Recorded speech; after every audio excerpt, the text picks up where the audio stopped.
ഞാൻ Mary മറ്റിൽഡ. Stay inspired സീരീസിൻ്റെ പുതിയൊരു എപ്പിസോഡിലേക്ക് എല്ലാവർക്കും സ്വാഗതം.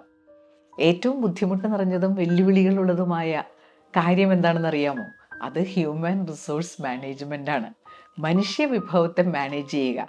അതിൽ തന്നെ ഏറ്റവും ദുഷ്കരമായിട്ടുള്ളത് സെൽഫ് മാനേജ്മെൻ്റ് ആണ്. സ്വയം എങ്ങനെ മാനേജ് ചെയ്യാം?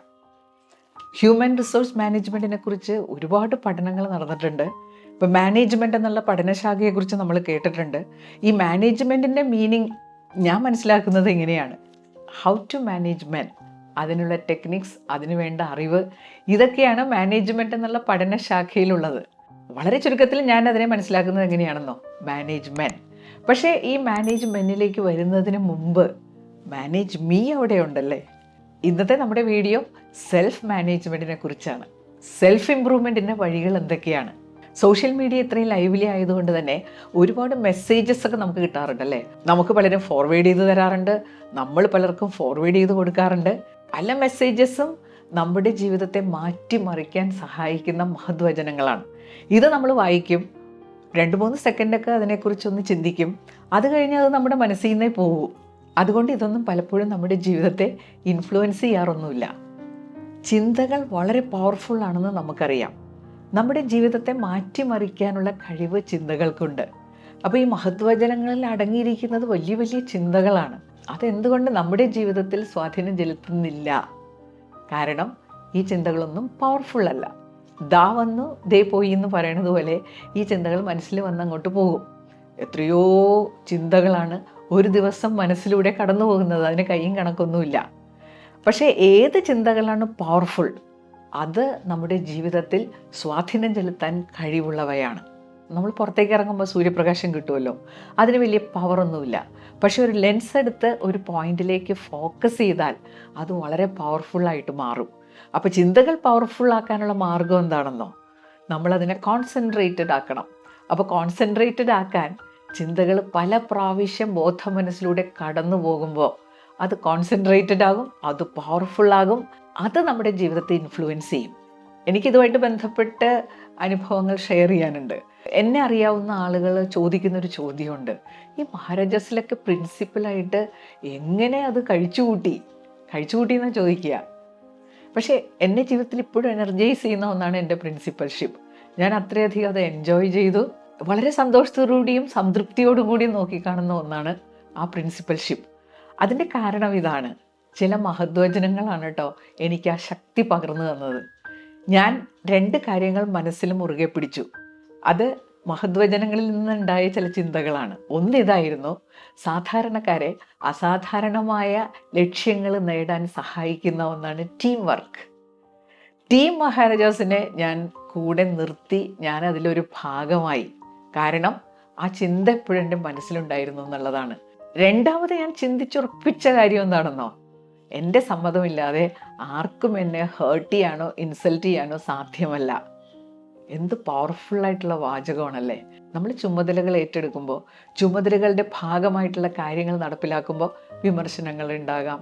ചിലരുടെ വെസ്റ്റഡ് ഇൻട്രസ്റ്റിനൊക്കെ അത് എതിരായിട്ട് വരാം. അപ്പോൾ അവരൊക്കെ നമ്മളെ കഴിയുന്നതും തളർത്താനൊക്കെ നോക്കും. പക്ഷെ ഫലമുള്ള വൃക്ഷത്തിനല്ലേ കല്ലേറുണ്ടാവുകയുള്ളൂ. അപ്പോൾ ഈ ഒരു വാചകം എന്നെ ഒരുപാട് സഹായിച്ചിട്ടുണ്ട്. ആർക്കും പിന്തിരിപ്പിക്കാനോ തളർത്താനോ പറ്റാത്ത വിധത്തിൽ ആ മഹദ്വചനം എന്നെ പിടിച്ചു നിർത്തി. അപ്പോൾ ഇന്നത്തെ വീഡിയോയിൽ ഞാൻ 10 മഹദ്വചനങ്ങളാണ് ഉൾപ്പെടുത്തിയിട്ടുള്ളത്. ഇവിടെ ആര് പറഞ്ഞു എന്നുള്ളത് പ്രസക്തമേ അല്ല, എന്തു പറഞ്ഞു എന്നുള്ളതാണ് പ്രസക്തം. ഇത് നമ്മുടെ ജീവിതത്തെ മാറ്റിമറിക്കണമെങ്കിൽ ഓരോന്നിലൂടെയും നമ്മൾ കടന്നു പോകുമ്പോൾ ഒരു കാര്യം ചെയ്യണം: ഇതിനെ അനലൈസ് ചെയ്യണം, നമ്മുടെ ജീവിതമായിട്ട് റിലേറ്റ് ചെയ്യണം. അങ്ങനെ നമ്മുടെ മനസ്സിൽ ഇത് ഉറപ്പിക്കണം. അതുമാത്രം പോരാ, അവസാനം നമ്മുടെ ജീവിതത്തിന് വളരെ റെലവൻ്റ് ആയിട്ടുള്ള ഒരു 5 കാര്യങ്ങൾ ഇതിനകത്തുനിന്ന് കണ്ടെത്തി ഒരു ഡയറിയും പേനയും എടുത്ത് കുറിച്ച് വെച്ച് എല്ലാ ദിവസവും രാവിലെ ഒരു 15 മിനിറ്റ് ഇതേക്കുറിച്ച് ചിന്തിക്കാൻ നമ്മൾ ചെലവഴിക്കുകയാണെങ്കിലേ അതിൻ്റെ റിസൾട്ട് നമ്മെ തന്നെ ഒരുപാട് അത്ഭുതപ്പെടുത്തും. അപ്പോൾ നമുക്ക് തുടങ്ങാം അല്ലേ. നമ്പർ 1, നമ്മുടെ ജീവിതത്തിൽ 2 പ്രധാനപ്പെട്ട ദിവസങ്ങളുണ്ട്. 1, നമ്മൾ ജനിച്ച ദിവസം. 2, എന്തിനാണ് ജനിച്ചതെന്ന് നമ്മൾ തിരിച്ചറിയുന്ന ദിവസമുണ്ടല്ലോ, അതാണ് 2ാമത്തെ പ്രധാനപ്പെട്ട ദിവസം.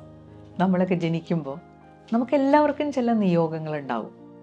വളരെ സ്പെഷ്യലാണ്, നമ്മൾ വളരെ യുണീക്കാണ്. നമ്മുടെ നിയോഗം എന്താണെന്ന് തിരിച്ചറിയുക എന്നുള്ളത് വളരെ പ്രധാനപ്പെട്ടൊരു കാര്യമാണ്. ഞാൻ എന്തിനാണ് ഈ ഭൂമിയിൽ ജനിച്ചത് എന്ന് നമ്മൾ തിരിച്ചറിയണം. ഞാനിവിടെ എന്താണ് ചെയ്യേണ്ടത്? അപ്പം അങ്ങനെ നമ്മൾ കണ്ടെത്തുന്ന പ്രവൃത്തിക്ക് 4 പ്രത്യേകതകൾ ഉണ്ടാവണം. 1, അത് നമുക്ക് സന്തോഷം തരുന്നതായിരിക്കണം. 2, അത് നന്നായിട്ട് ചെയ്യാൻ പറ്റുന്നതായിരിക്കണം. 3, അത് ചെയ്യുന്നത് കൊണ്ട് മറ്റുള്ളവർക്ക് പ്രയോജനമുണ്ടാകണം. 4, ഇക്കണോമിക് ഇൻകം ഉണ്ടാവണം. സാമ്പത്തികമായിട്ടുള്ള വരുമാനം വളരെ പ്രധാനപ്പെട്ടതല്ലേ. ഇങ്ങനെ ഒരു പ്രവൃത്തി നമ്മൾ കണ്ടെത്തുന്ന ഒരു ദിവസമുണ്ടെങ്കിൽ ആ ദിവസമാണ് 2ാമത്തെ പ്രധാനപ്പെട്ട ദിനം. നമ്മുടെ ജീവിതത്തെ ഏറ്റവും മനോഹരമാക്കുന്ന ഒന്നാണ് കമ്മ്യൂണിക്കേഷൻ സ്കിൽസ്. ഇതേപ്പറ്റി പറയപ്പെടുന്നത് എന്താണെന്നോ, നമ്മൾ സംസാരിക്കുമ്പോൾ മറ്റുള്ളവർക്ക് ശ്രദ്ധിക്കാൻ തോന്നിപ്പിക്കുന്ന തരത്തിൽ സംസാരിക്കുക. അതുപോലെ തന്നെ നമ്മൾ ശ്രദ്ധിച്ചുകൊണ്ടിരിക്കുമ്പോൾ സംസാരിക്കുന്ന ആൾക്ക് നന്നായിട്ട് സംസാരിക്കാൻ തോന്നിപ്പിക്കുന്ന വിധത്തിൽ ശ്രദ്ധിക്കുക. എന്ന് വെച്ചാൽ എന്താ, എപ്പോഴും ആശയവിനിമയം നടത്തുമ്പോൾ മറ്റേ ആളെക്കുറിച്ചുള്ള കരുതൽ മനസ്സിൽ കാത്തു സൂക്ഷിക്കുക. അപ്പോൾ ഈ 2 നന്നാവും. നമ്പർ 3, ലൈഫിൽ വല്ലാത്തൊരു ട്രാജഡി ഉണ്ട്. We become old very soon, but we become wise too late. നമ്മൾ പെട്ടെന്ന് വയസ്സാകുമല്ലേ, പക്ഷേ നമ്മൾ ജ്ഞാനമുള്ളവരായിട്ട് മാറുന്നത് വളരെ വൈകിയാണ്. ഞാനൊക്കെ 65 കൊല്ലം ഈ ഭൂമിയിൽ ജീവിച്ചു. തിരിഞ്ഞു നോക്കുമ്പോഴേ ശരിക്കും ഒരു ശൂന്യത പോലെ തോന്നും, എത്ര പെട്ടെന്നാണ് കടന്നുപോയത്. പക്ഷെ വർഷങ്ങൾക്കനുസരിച്ചുള്ളൊരു വിവേകം എന്നിൽ ഉണ്ടായോ എന്ന് എനിക്ക് സംശയമാണ്. അത് ജീവിതത്തിലെ വല്ലാത്തൊരു ട്രാജഡിയാണല്ലേ. കുറേ പ്രായമായവരെക്കുറിച്ച് നമ്മൾ പറയൂലേ, ഇത്രയൊക്കെ പ്രായമായിട്ട് അദ്ദേഹത്തിന് ഒരു വിവരവും ഇല്ല എന്ന് പറയും. അപ്പോൾ നമ്മൾ എന്ത് ചെയ്യണമെന്ന് വെച്ചാൽ, നമ്മൾ പഠിച്ചുകൊണ്ടിരിക്കണം. നമ്മൾ ജീവിക്കേണ്ടത് ഇങ്ങനെയാണെന്ന് പറയാറുണ്ട്. നാളെ നമ്മൾ മരിക്കും എന്ന് ഓർത്തുകൊണ്ട് തന്നെ ജീവിക്കുക. പക്ഷെ പഠിക്കുമ്പോൾ ഞാൻ ഈ ലോകത്ത് എന്നും ഉണ്ടാകും എന്ന ചിന്തയോടുകൂടി പഠിക്കുക. നമ്പർ 4, പരാജയപ്പെടുന്നവരുടെ എണ്ണം വിജയിക്കുന്നവരുടെ എണ്ണത്തേക്കാൾ ഒരുപാട് കൂടുതലാണല്ലേ. പക്ഷേ പരാജയപ്പെടുന്നവരെക്കുറിച്ച് പറയുന്നൊരു കാര്യമുണ്ട്. പല പരാജയങ്ങളുടെയും പിന്നിലുള്ള ഒരു കാരണം എന്താണെന്നോ, വിജയം വളരെ അടുത്തിരിക്കുന്നു എന്നറിയാതെ നമ്മൾ പിന്തിരിയുന്നത് കൊണ്ടാണ്. ശരിക്കും അങ്ങനെയാണല്ലേ പലപ്പോഴും. സക്സസ്ഫുള്ളായിട്ടുള്ള യൂട്യൂബേഴ്സിൻ്റെ എണ്ണം കുറവാണ്. അപ്പോൾ ചിലർക്ക് പറ്റുന്നത് എന്താണെന്ന് വെച്ച് കഴിഞ്ഞാൽ, അവരുടെ അടുത്ത വീഡിയോ ആയിരിക്കും ചിലപ്പോൾ വൈറലാകാൻ പോകുന്നത്, അല്ലെങ്കിൽ അതിലൂടെ ആയിരിക്കും അവരുടെ യൂട്യൂബ് ചാനൽ സക്സസ്ഫുൾ ആകാൻ പോകുന്നത്. പക്ഷേ കുറച്ചെണ്ണം ഇട്ട് ഇത് ശരിയാകുന്നില്ല എന്ന് കണ്ടു കഴിഞ്ഞാൽ ആ ഒരു സ്റ്റെപ്പ് എടുക്കുന്നതിന് മുമ്പേ അവർ പിൻവാങ്ങും. നമ്മളങ്ങനെ പലതിന്നും പിന്തിരിയാറുണ്ടല്ലേ. പിന്നീട് നമ്മൾ റിയലൈസ് ചെയ്യും, ഒന്നും കൂടി ഉത്സാഹിച്ചിരുന്നെങ്കിൽ അത് നമുക്ക് കിട്ടിയേനെ. വിജയത്തിന് അങ്ങനെ വളരെ ഈസി ആയിട്ടുള്ള ഫോർമുലയൊന്നുമില്ല. അത് കൈപ്പിടിയിലാകുന്നത് വരെ ശ്രമിച്ചു കൊണ്ടേയിരിക്കുക. 5, നമ്മൾ പെസിമിസ്റ്റ് എന്നുള്ള വാക്കും ഓപ്റ്റിമിസ്റ്റ് എന്നുള്ള വാക്കും കേട്ടിട്ടുണ്ട്. പെസിമിസ്റ്റ് എപ്പോഴും സ്വയം നിരുത്സാഹപ്പെടുത്തിക്കൊണ്ട് ജീവിക്കുന്നവരാണ്. കാര്യങ്ങൾ എങ്ങനെ നടത്താതിരിക്കും എന്നതിനെക്കുറിച്ച് ഗവേഷണം നടത്തുന്നവരാണ്. എപ്പോഴും പലരെയും ബ്ലോക്ക് ചെയ്ത് കളയുമവർ. ഇവരെക്കുറിച്ചുള്ളൊരു മഹത്വചനം ഇതാണ്: pessimist complains about the noise when opportunity Knox at the door. ആദ്യം ഇത് ഞാൻ വായിച്ചപ്പോൾ ശരിക്കും ചിരിച്ചുപോയി. അവസരം വന്ന് മുട്ടി വിളിക്കുമ്പോൾ എന്തൊരു ശല്യമെന്ന് പറയുന്നവർ. നമ്മുടെ ജീവിതത്തിൽ സന്തോഷമുണ്ടാക്കുന്ന കാര്യങ്ങൾ ഒരുപാടുണ്ട്. പക്ഷേ ഈ സന്തോഷം അനുഭവിക്കാനുള്ള ബുദ്ധിമുട്ടുകളെക്കുറിച്ച് ആലോചിച്ച് അത് വളരെ പെയിൻഫുള്ളായിട്ട് കരുതി അതിനോട് നോ പറയുന്ന ആളാണ് പെസിമിസ്റ്റ്. ജീവിതത്തിൽ വലിയ അവസരങ്ങൾ വരുമ്പോൾ വലിയ പെയിൻഫുള്ളായിട്ട് അവരതിനെ കാണും. ഇങ്ങനെ അവസരങ്ങൾ നമ്മെ തേടി വരുമ്പോൾ നോ പറയുന്നൊരു ശീലം നമുക്കുണ്ടോ? ഉണ്ടെങ്കിൽ അത് മാറ്റിയെടുക്കണം.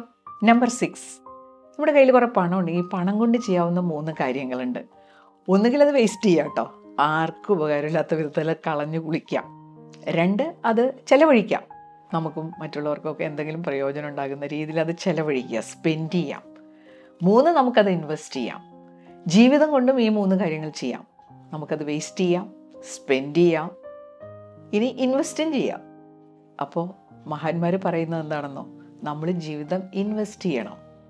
എങ്ങനെ ഇൻവെസ്റ്റ് ചെയ്യണമെന്നോ, നമ്മുടെ മരണശേഷവും റിട്ടേൺസ് ലഭിക്കുന്ന രീതിയിൽ അതിനെ ഇൻവെസ്റ്റ് ചെയ്യണം. നമ്മളീ ഭൂമിയിൽ വെറുതെ അങ്ങോട്ട് ജീവിച്ച് മരിച്ചു പോകാനുള്ളവരല്ല. നമ്മളൊരു മാർക്ക് ഉണ്ടാക്കണം. നമ്മൾ മരിച്ചതിന് ശേഷവും നമ്മളെക്കുറിച്ച് ഓർമ്മിപ്പിക്കുന്ന എന്തെങ്കിലും അടയാളങ്ങൾ ഉണ്ടാക്കിയിട്ട് വേണം ഈ ഭൂമിയിൽ നിന്ന് പോകാൻ. അങ്ങനെ ജീവിതം ഇൻവെസ്റ്റ് ചെയ്യാൻ തീരുമാനിക്കുക. അങ്ങനെ തന്നെയല്ലേ വേണ്ടത്. നമ്പർ 7, നമ്മൾ ജയിലുകളെ പറ്റി കേട്ടിട്ടുണ്ടല്ലേ. നമുക്കൊരുപാട് പേടിയുള്ളൊരിടമാണ്. ജയിലിലടക്കുമെന്ന് വിചാരിച്ചിട്ടാണ് നമ്മൾ പല കുറ്റകൃത്യങ്ങളും ചെയ്യാത്തത്. നമ്മൾ സ്വയം സൃഷ്ടിക്കുന്ന ചില തടവറകളുണ്ട്. അതിലെ ഏറ്റവും പ്രധാനപ്പെട്ട ഒന്നാണ് നമ്മുടെ ഭൂതകാലം. പലരും ഭൂതകാലത്തിൻ്റെ തടവറയ്ക്കുള്ളിലാണ്. ഭൂതകാലത്ത് സംഭവിച്ചു പോയ ചില കാര്യങ്ങളുടെ പേരിൽ വർത്തമാനകാലത്ത് ഒന്നും ചെയ്യാതിരിക്കുന്ന ആളുകളെ കണ്ടിട്ടുണ്ട്. മാതാപിതാക്കൾ അങ്ങനെ ചെയ്തു, എൻ്റെ സഹോദരൻ ഇങ്ങനെ ചെയ്തു, സുഹൃത്തുക്കൾ അങ്ങനെ ചെയ്തു, അതുകൊണ്ട് ഞാൻ ഇങ്ങനെ ആയിപ്പോയി എന്ന് തീരുമാനിച്ചുറച്ചിരിക്കുന്നവർ, അവരോടുള്ള പ്രതികാരം ദേഷ്യമൊക്കെ ഉള്ളിൽ കൊണ്ട് നടന്ന് ആ ഭൂതകാലത്തിൻ്റെ തടവറയ്ക്കുള്ളിലാകുന്ന ആളുകൾ. അത് വല്ലാത്തൊരു കഷ്ടമാണല്ലേ. നമ്മുടെ ഭൂതകാലം കഴിഞ്ഞു പോയി. അപ്പോൾ ഇങ്ങനെ പരാതി പറയുന്നവരെക്കുറിച്ച് അവരുടെ മാതാപിതാക്കൾ ഇപ്പോൾ ജീവിച്ചിരിപ്പുണ്ടോ, അവർക്ക് ഉപദ്രവം ചെയ്ത സുഹൃത്തുക്കൾ കൂടെയുണ്ടോ എന്നൊക്കെ ചോദിച്ചു കഴിഞ്ഞാൽ അവരാരും ഇപ്പോൾ കൂടെയില്ല. ഇപ്പം എന്താ സംഭവിച്ചുകൊണ്ടിരിക്കുന്നത്? സ്വയം സൃഷ്ടിച്ച ഒരു തടവറയ്ക്കുള്ളിൽ നിന്നുകൊണ്ട് ജീവിതം വഴിമുട്ടി നിൽക്കുന്ന ഒരവസ്ഥ. ഒരു കാര്യം തീരുമാനിച്ചുറപ്പിക്കണം. Don't be a prisoner of your past. Number 8, ജീവിതം വളരെ സംഭവബഹുലമാണല്ലേ. അപ്പോൾ ചിലരുടെ ധാരണ ഈ സംഭവങ്ങളെല്ലാം കൂടി ചേരുമ്പോൾ ജീവിതമായി. ശരിക്കും പറഞ്ഞാൽ നമ്മുടെ ജീവിതം രൂപപ്പെടുത്തുന്നതിൽ ഈ സംഭവങ്ങൾ വഹിക്കുന്ന പങ്ക് വെറും 10% മാത്രമാണ്.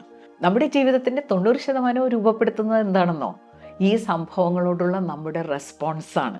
ചില രസകരങ്ങളായ കാര്യങ്ങൾ ഞാൻ നിങ്ങളോട് പറയാട്ടോ. നമ്മുടെ കാലാവസ്ഥ ഇപ്പോൾ എപ്പോഴും മാറിക്കൊണ്ടിരിക്കുമല്ലോ. അപ്പോൾ രാവിലെ എഴുന്നേൽക്കുമ്പം മഴക്കാറ് മൂടിക്കെട്ടി നിൽക്കുകയാണ്, മഴ പെയ്തേക്കും.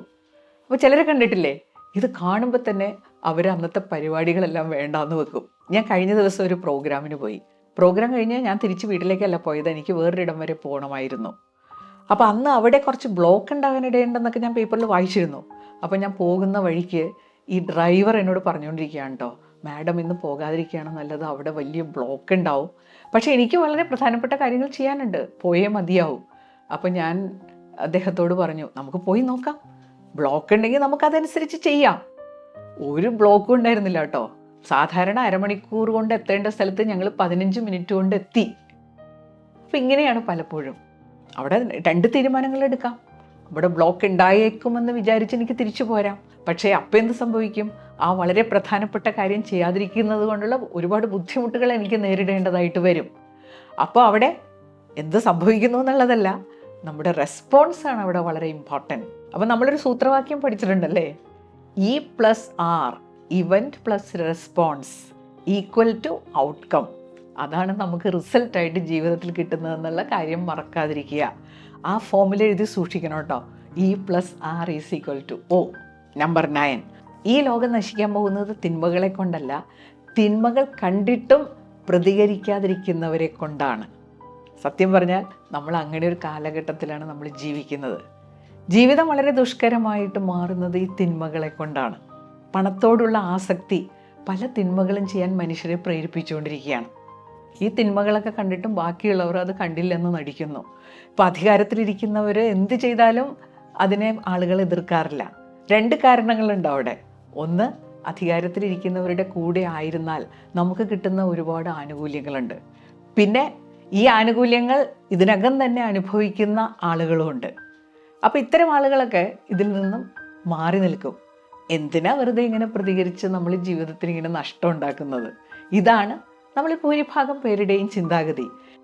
എല്ലായിടത്തും കയറി നമുക്കിങ്ങനെ പ്രതികരിക്കാൻ പറ്റിയില്ലെങ്കിലും നമ്മൾ ഉൾപ്പെടുന്ന ഫാമിലിയിൽ, നമ്മുടെ ജോലി സ്ഥലത്ത്, പബ്ലിക് പ്ലേസിലൊക്കെ നമുക്ക് തിന്മകളോട് പ്രതികരിക്കാനുള്ള ഒരു ശീലം വളർത്തിയെടുക്കാം നമുക്ക്. നമ്പർ 10, ഇന്നത്തെ ലോകത്തിനൊരു പ്രത്യേകത ഉണ്ടല്ലേ. ഇപ്പോൾ കുറേ പറ്റിക്കലുകളുടെയും പറ്റിക്കപ്പെടലുകളുടെയും ഒരു കാലഘട്ടമാണ്. ചില ആളുകൾ പറയുന്ന ഒരു കാര്യമുണ്ട്, അതിനെന്താ, അവൻ പറ്റിച്ചെങ്കിലെന്താ, അവൻ നല്ല സന്തോഷമായിട്ട് ജീവിക്കുന്നു. ഈ പറയുന്നതൊന്നും അത്ര ശരിയല്ല. പിന്നീട് അയാൾക്ക് എന്ത് സംഭവിച്ചു എന്ന് നമ്മൾ പലപ്പോഴും അറിയണമെന്നില്ല. അവിടെയാണ് നമ്മളൊരു മഹത്വചനം ഓർത്തിരിക്കേണ്ടത്. കുറച്ച് പേരെ എല്ലാ കാലത്തേക്കും, എല്ലാവരെയും കുറച്ച് കാലത്തേക്കും വഞ്ചിക്കാൻ സാധിച്ചേക്കും. പക്ഷേ എല്ലാവരെയും എല്ലാ കാലത്തേക്കും വഞ്ചിക്കാൻ സാധ്യമല്ല. അതോർത്തുകൊണ്ട് വേണം ജീവിക്കാൻ. നിങ്ങൾക്ക് ഈ വീഡിയോ പ്രയോജനപ്പെടുന്നു കരുതുന്നു. പിന്നെ ഇതിൻ്റെ ഒരു റിസൾട്ട് കിട്ടണമെങ്കിൽ ആദ്യം നമ്മൾ പറഞ്ഞ ഒരു കാര്യമുണ്ടല്ലോ, അത് ചെയ്യണം കേട്ടോ. അടുത്ത വെള്ളിയാഴ്ച പുതിയൊരു വീഡിയോയുമായിട്ട് നമുക്ക് വീണ്ടും കാണാം. Thank you.